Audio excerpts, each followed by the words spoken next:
Good morning students. Start करेंगे हम आज का टॉपिक भी हमारा molecular basis of inheritance chapter 6 से है। पार्ट 2 है ये, क्योंकि ये भी बहुत इंपॉर्टेंट चैप्टर है, जिससे पार्ट 1 मैं दे चुकी हूँ। पार्ट 2 और पार्ट 3 भी इसका आएगा, क्योंकि इससे बहुत सारे क्वेश्चन आपके कॉम्पिटिटिव एग्जाम में आते हैं। तो स्टार्ट करेंगे आज का first question. A molecule that can act as a genetic material must fulfil the traits given below accept.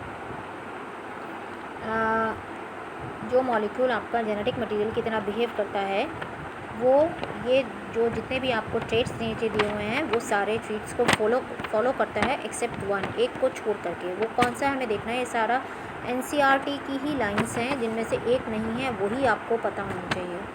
तो फर्स्ट इसका क्या ऑप्शन है। It should be able to express itself in the form of a Mendelian character, ठीक है। It should be able to generate its replica, ये भी ठीक है। It should be unstable structure in a chemical, ये नहीं होगा, क्योंकि अगर अनस्टेबल होगा तो हमारा जेनेटिक मटेरियल नहीं हो सकता, क्योंकि इसीलिए डीएनए जेनेटिक मटेरियल है, क्योंकि वो स्टेबल है, उतना ज़्यादा रिएक्टिव नहीं है।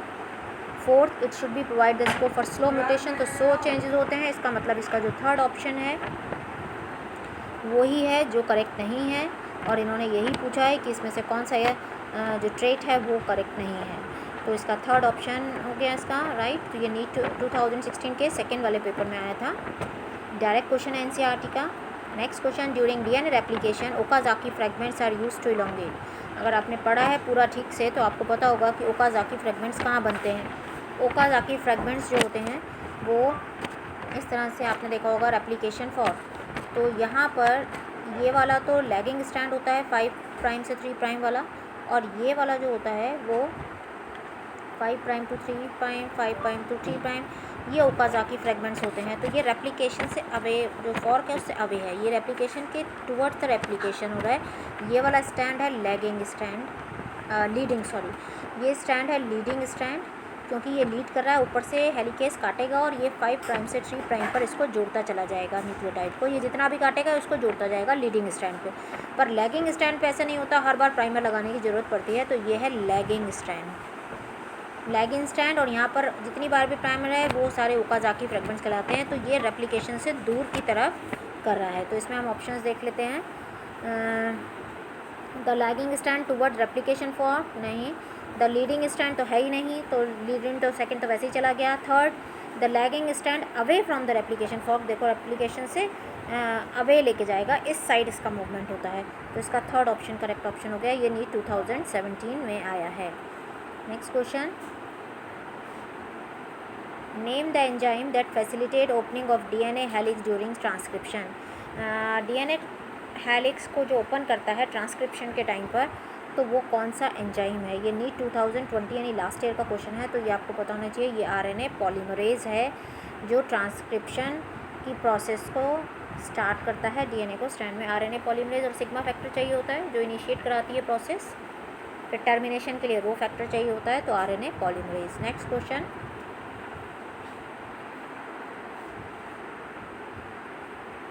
What will be the sequence of messenger RNA produce by the following strand of DNA.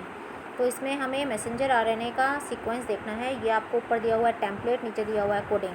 तो आपको पता होना चाहिए कि अगर हम कोडिंग स्टैंड है, इसका सबसे इजी मेथड है करने का कि जो भी कोडिंग स्टैंड है उसमें से टी हटा के उसकी जगह यू कर दो, तो आपका मैसेंजर आरएनए बन जाएगा। तो ये टी है, इसकी जगह हमने यू कर दिया, ये टी है, इसकी जगह यू कर दिया, यहाँ पे भी यू कर दीजिए, यहाँ भी यू कर दीजिए। तो बाकी सारे में बस देख लीजिए कहाँ पर है, और 5 प्राइम से 3 प्राइम होगा। तो अब देखो यू ए सी, ठीक है, G U A C, G U A C, G U A C, ठीक है। और नीचे वाला भी सही है, पर ये 3 प्राइम है, देखो सेम है बट ये 3 प्राइम दिया हुआ है, तो इसलिए इस थर्ड वाला नहीं है, बी वाला ऑप्शन करेक्ट है। आपको क्या करना है, कोडिंग में जहाँ पे टी दिया उसकी जगह खाली यू कर दीजिए, और बस वो बन गया मैसेंजर आरएनए। तो U A C G, but और इसकी पॉलरिटी ध्यान रखनी है, 5 प्राइम से 3 प्राइम होगी, 3 प्राइम से 5 प्राइम नहीं होगी।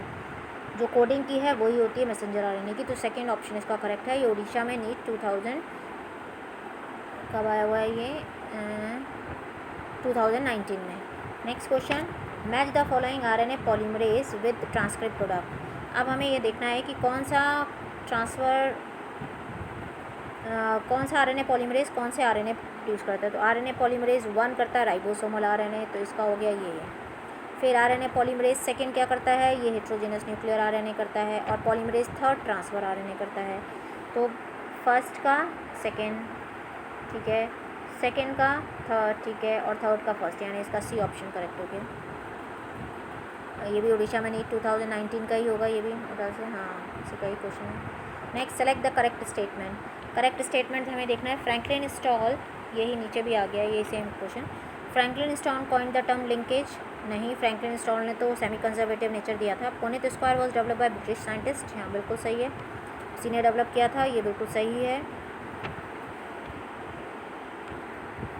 Spliceosome take part in translation, नहीं, ट्रांसलेशन और डिजाइन गलत है, ये नीट 2018 का क्वेश्चन है, ठीक है।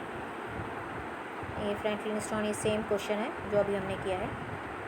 Next, AGGTA-TGCGCAT is a sequence for the strand of gene, what will the sequence of transcribe messenger RNA।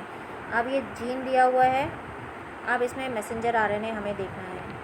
So messenger RNA ए के साथ जुड़ेगा UG इज़ अ सीक्वेंस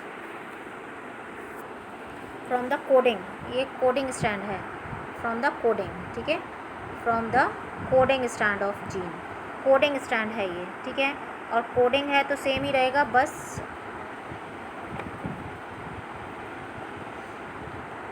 तो जहाँ पर T है उसकी जगह पर U कर दीजिए, is a sequence from the coding strand of gene corresponding sequence of messenger RNA। तो अब ये कोडिंग है तो खाली T हट जहाँ पर है वहाँ पर उसको क्या कर देना है, U कर देना है।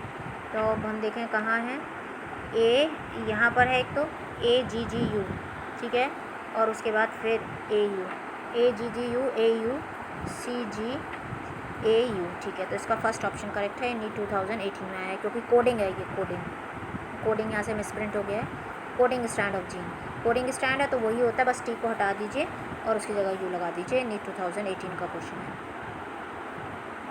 Next question, which of the following RNA should be most abundant in animals है, सबसे ज़्यादा कौन सा होता है, सबसे ज़्यादा जो RNA होता है वो होता है राइबोसोमल RNA, सबसे ज़्यादा होता है राइबोसोमल RNA 70% के करीब, फिर होता है ट्रांसफ़र RNA 15% के करीब, और फिर होता है मैसेंजर RNA जो कि 2 से 5% के करीब होता है।